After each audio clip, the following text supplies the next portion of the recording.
उत्तराखंड के पहाड़ी इलाके में एक शर्मा परिवार रहा करता था। उनके परिवार में 5 फैमिली मेंबर्स थे। माँ अनीता शर्मा और उनके पति संदीप शर्मा, उनका बेटा राज और उनकी 13 साल की बेटी छवि और 65 साल की बूढ़ी माँ जो कि सावित्री देवी थी।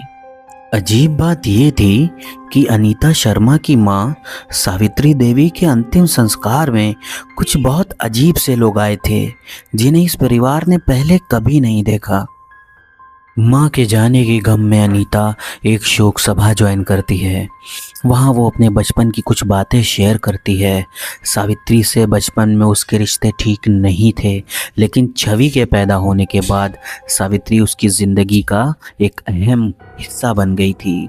इसी दौरान संदीप को एक अनजान फ़ोन कॉल आता है जो फ़ोन पर यह बताता है कि उसकी सास सावित्री की समाधि तोड़ दी गई है, पर वो ये बात अनीता को नहीं बताता। एक दिन राज को पार्टी में बुलाया जाता है। अनीता जिद करती है कि छवि भी तुम्हारे साथ जाएगी। राज मजबूरी में बहन को ले जाता है। पार्टी में राज उसे एक कोने में छोड़ देता है। वहाँ छवि चुपके से केक खा लेती है जिसमें बादाम होता है। उसका गला बादाम की वजह से बंधने लगता है क्योंकि उसको बादाम से एलर्जी है। उसकी सांस रुकने लगती है। राज घबरा कर उसे कार में बैठाकर हॉस्पिटल की तरफ निकलता है। अंधेरी रात, कार रफ्तार से जा रही है। छवि सांस लेने के लिए खिड़की से सिर बाहर निकालती है। सड़क पर एक मरा हुआ कुत्ता पड़ा है।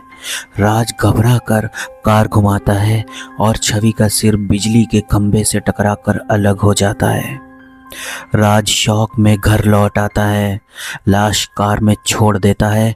सुबह अनीता जब देखती है, उसकी चीख पूरे घर को हिला देती है। छवि के जाने के बाद घर बिल्कुल टूट गया। राज चुप रहता, खुद को दोष देता था। अनीता का दर्द अब गुस्से में बदल गया था। संदीप सब संभालने की कोशिश कर रहा था। एक दिन अनीता की मुलाकात हुई ज्योति आंटी से। 50 साल की एक औरत आम सी लगती थी, पर उसकी आंखों में कुछ अजीब था। वो कहती है, मैं मर चुके लोगों से बात कर सकती हूँ। अनीता ने पूछा, क्या मैं अपनी बेटी से बात कर सकती हूँ? ज्योति ने सिर्फ मुस्कुराया और कहा, हाँ, तुम अपनी बेटी से बात कर सकती हो। रात के समय अनीता ने घर में भूत बुलाने की एक क्रिया शुरू की। मोमबत्तियां जली हुई थी, हवा तेज चल रही थी और तब अनीता के होठों से एक आवाज़ आई, मैं छवि हूँ माँ। राज रो पड़ता है।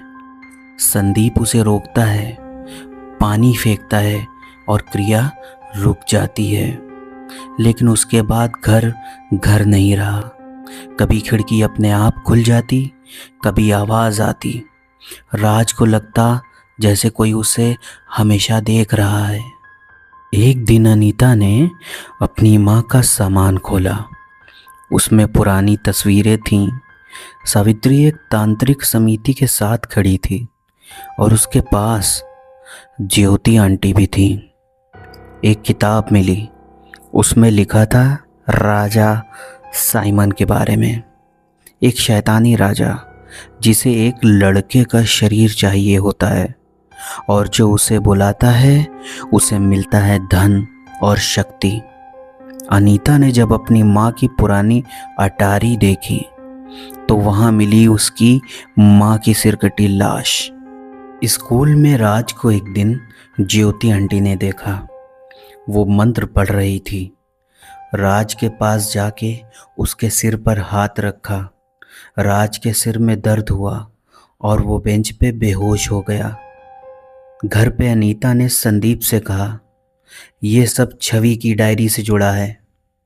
संदीप ने मना किया डायरी जलाने से, पर अनीता ने उसे आग में डाल दिया। तभी एक तेज हवा चली और संदीप आग से जलकर राख बन गया। अनीता चुप खड़ी थी, जैसे उसके अंदर कोई और बोल रहा हो। रात के वक्त घर के बाहर कुछ लोग इकट्ठा हो गए।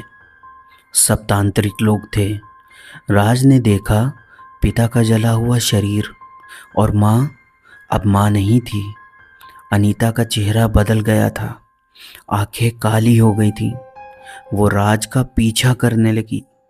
राज भाग के अटारी में छुप गया और अनीता ने अपने गले में तार लपेटकर अपना सिर काट दिया। राज डर के मारे खिड़की से कूद गया, बेहोश हो गया। तभी एक रोशनी का गोला उसके शरीर में घुस गया। जब उसने आंख खोली तब उसने देखा उसकी माँ की लाश हवा में तैर रही है। ट्री हाउस के अंदर तांत्रिक लोग खड़े थे। एक पुतला था जिसके सर पर छवि का सिर और मुकुट लगा था। ज्योति आंटी आगे बढ़ी और राज के सिर पर वो मुकुट रख दिया। बोली, अब तू है राजा साइमन। सब लोग झुक गए। राज चुप खड़ा रहा। उसके चेहरे पर एक अजीब सी मुस्कान थी। वो अब इंसान नहीं था, एक शैतानी राजा बन चुका था।